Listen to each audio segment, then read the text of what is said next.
కొన్ని రకాల సమస్యలతో పెద్దగా ఇబ్బంది లేకపోయినా బాగా అసౌకర్యాన్ని కలిగిస్తూ ఉంటాయి. హెర్నియా అలాంటి సమస్యే.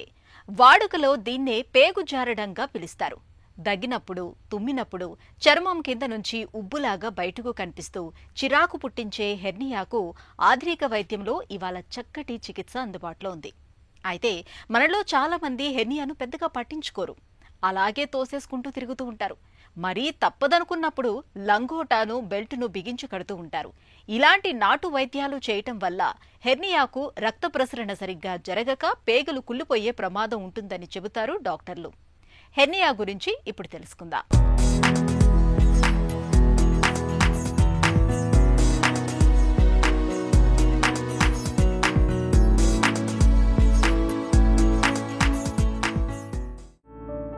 హెర్నియా, గిలక, బుడ్డ, ఉబ్బు పేరేదైనా సమస్య మాత్రం ఒక్కటే.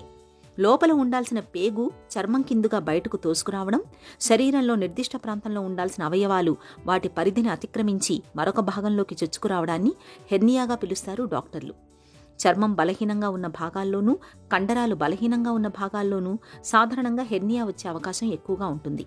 హెర్నియా రావడానికి అధిక బరువు మొదలుకొని ఆపరేషన్ల వరకు చాలా కారణాలే కనిపిస్తాయి. హెర్నియా ఉన్నవారికి ఆ ప్రాంతంలోని అవయవం లేదా కణజాలం ఉబ్బినట్టు కనిపిస్తుంది. హెర్నియాలో చాలా రకాలే ఉన్నాయి. అయితే చాలా మందిలో ఇంగ్వైనల్ హెర్నియా అనేది ఎక్కువగా కనిపిస్తుంది. ఏ రకం హెర్నియా అయినా నిలబడినప్పుడు, దగ్గినప్పుడు కనిపిస్తూ, పడుకున్నప్పుడు, చేత్తో నెట్టుకున్నప్పుడు మామూలుగా అయిపోతూ ఉంటుంది. మొదట్లో నొప్పి లేకపోయినా చర్మం అడుగున పడిన రంధ్రం పరిమాణం పెరుగుతూ పోయే కొద్దీ నొప్పి, బాధ లాంటి లక్షణాల తీవ్రత పెరుగుతుంది. హెర్నియా కామన్గా వాడుక భాషలో పేగు జారడం అని, గిలక వచ్చిందని, లేకపోతే వరిబీజం అలా అనుకుంటూ ఉంటారు. ఎక్కడైతే కండరాలు బాగా వీక్ అయ్యి ఎక్కడైతే దాని స్ట్రెంగ్త్ కోల్పోతుందో అక్కడి నుంచి పేగు బయటకు జారుతుందండి. సో కొన్ని న్యాచురల్ ఆరిఫైసెస్ అంటారు. న్యాచురల్ ఆరిఫైసెస్ అంటే మన బొడ్డు దగ్గర కానీ, లేకపోతే కింద గ్రాయిన్ రీజన్, అవి న్యాచురల్ ఆరిఫైసెస్ నుంచి వచ్చేవి మోస్ట్ కామన్ అంటే ఎక్కువ ఉంటాయండి.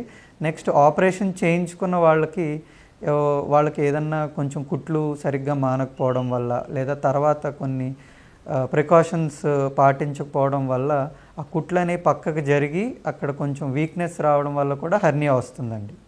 హెర్నియా టైప్స్ ఏంటంటే వెంట్రల్ హెర్నియా అంటామండి, ఇంకొకటి ఇంగ్వైనల్ హెర్నియా. మోస్ట్ కామన్ అండి. వెంట్రల్ హెర్నియా ఏంటంటే పొట్ట ఎదర భాగం నుంచి వస్తాయి, బొడ్డు పైన కానీ, బొడ్డు కింద కానీ, బొడ్డు దగ్గర నుంచి కానీ అలా వచ్చే వాటిని వెంట్రల్ హెర్నియా అంటాం.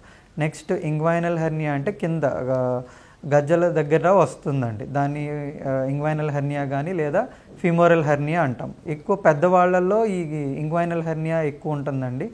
కొంచెం చిన్నవాళ్లలో ఈ వెంట్రల్ హెర్నియాస్ అనేవి కొంచెం కామన్గా ఉంటాయి. ఆడవాళ్ళలో కూడా ఈ వెంట్రల్ హెర్నియాస్ కొంచెం ఎక్కువగా కనబడతాయండి. హెర్నియా సిమ్టమ్స్ అనేవి ఎక్కువ కామన్గా వచ్చేది పేషెంట్ ఒక చిన్న వాపుగా ఫస్ట్ చూసుకుంటారండి, లేదా వాళ్ళకి ఏదో కొంచెం నొప్పి రావడం, కొంచెం డిస్కంఫర్ట్ ఉండడం, వంగినప్పుడు ఏదో తగులుతున్నట్టు ఉండడం, అది మోస్ట్ కామన్ సిమ్టమ్స్ ఉంటాయండి. కొంతమందికి ఏంటంటే హెర్నియా చిన్నగా ఉన్నప్పుడు అది నొప్పి ద్వారానే తెలుస్తుంది, ఏదో నొప్పి వస్తున్నట్టు, ఏదో కొంచెం ఎత్తుగా కనిపించినట్టు ఉంటుందండి. ఇవి రెండు మోస్ట్ కామన్ లక్షణాలండి. కొంతమందికి ఏంటంటే సడన్గా యూరిన్ ఆగిపోవడం, లేదా విరోచనం ఆగిపోవడం, లేదా ఎక్కువ పొట్ట పై భాగంలో ఏదో ఉబ్బరంగా ఉన్నట్టు ఉండడం, ఇవి కొంచెం అరుదుగా ఉండే సిమ్టమ్స్ అండి హెర్నియాలో. హెర్నియా అనేది ఎక్కువగా బొడ్డు దగ్గర, పొత్తి కడుపు దిగువ భాగాల్లో కనిపిస్తుంటుంది. దగ్గినప్పుడు, బరువులు ఎత్తినప్పుడు, మలమూత్ర విసర్జన సమయాల్లో హెర్నియా తాలూకు ఉబ్బు మరింత స్పష్టంగా తెలుస్తుంది. చేతితో ఒత్తితే ఉబ్బు తిరిగి లోపలికి వెళ్ళిపోతుంటుంది. ఎక్కువగా బరువులు ఎత్తేవారిలోనూ, మద్యపానం చేసేవారిలోనూ, స్థూలకాయులు, వృద్ధులు, ఎక్కువగా ఆపరేషన్లు చేయించుకున్న వారిలో హెర్నియా వచ్చే అవకాశాలు ఎక్కువగా ఉంటాయి.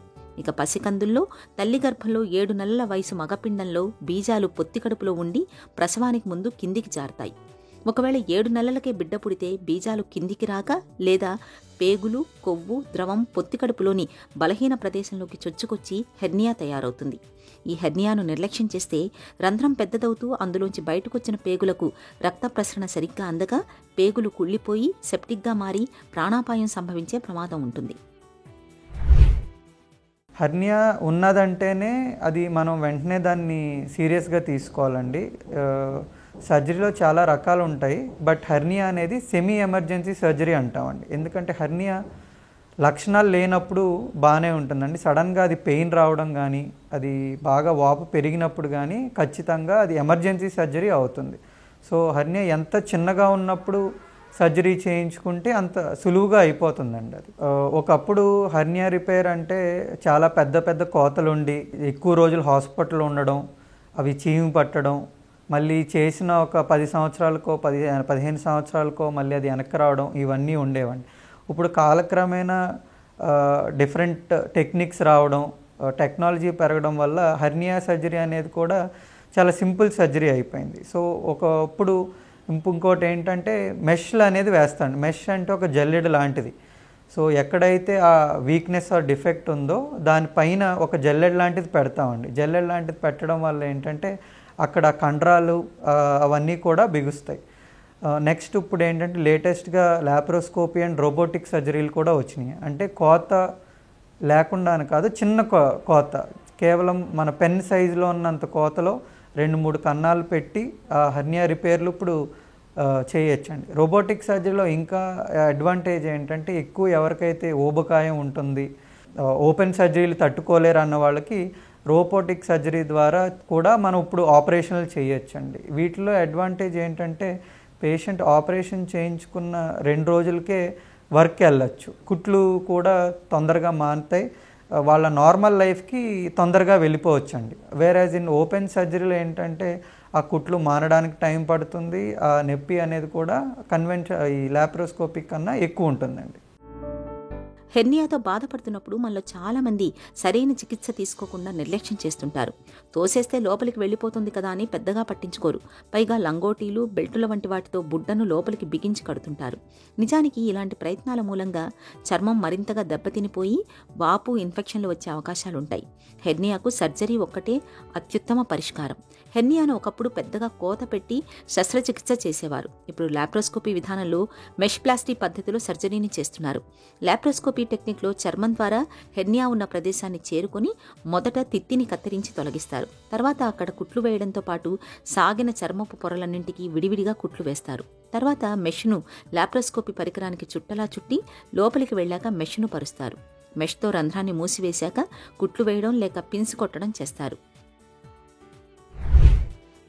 పోస్ట్ ఆపరేటివ్ కేర్ ఓపెన్ సర్జరీకి అయితే మాత్రం ఇప్పుడు మేము అడ్వైస్ చేసేది 6 నెలల వరకు ఎలాంటి బరువులు ఎత్తే పనులు చేయొద్దని చెప్తామండి. ఎందుకంటే బరువులు ఎత్తినప్పుడు పొట్ట కండరాల మీద ఒత్తిడి పడినప్పుడు మళ్ళీ హెర్నియా వెనక్కి వచ్చే అవకాశం ఉంటుందండి. బట్ లాప్రోస్కోపీలో కుట్లు అనేవి తక్కువ ఉండడం వల్ల సో ఇమీడియట్ వితిన్ 1 మంతే మేము మొత్తం బరువులు ఎత్తే పనులన్నీ కూడా చేసుకోవచ్చండి.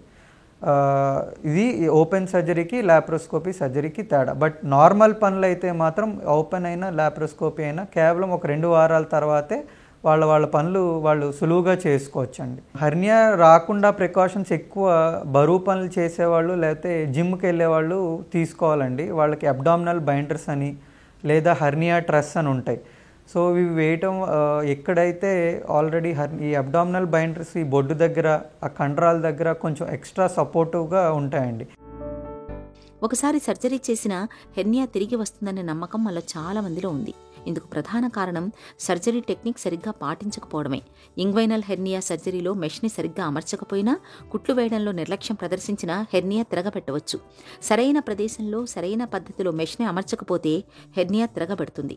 ఇక హెర్నియా ఆపరేషన్ తర్వాత జీవనశైలిలో తగిన జాగ్రత్తలు తీసుకోనప్పుడు కూడా హెర్నియా మళ్లీ వచ్చే అవకాశం ఉంటుంది. హెర్నియా తిరిగి రాకుండా ఉండాలంటే బరువులు ఎత్తేటప్పుడు జాగ్రత్తలు తీసుకోవాలి. మలబద్ధకం సమస్య లేకుండా చూసుకోవాలి. షుగర్ సమస్య ఉంటే నియంత్రణలో పెట్టుకోవాలి. అధిక బరువు ఉంటే తగ్గించుకోవాలి. దగ్గుకు కారణమయ్యే ధూమపానం లాంటి అలవాట్లను మానుకోవాలి. కాన్పు తర్వాత అలాగే సిజేరియన్ తర్వాత పొత్తికడుపు కండరాల్ని దృఢం చేసే వ్యాయామాలను చేయాలి. ఈ జాగ్రత్తలు హెర్నియాలను చాలా వరకు నివారిస్తాయి.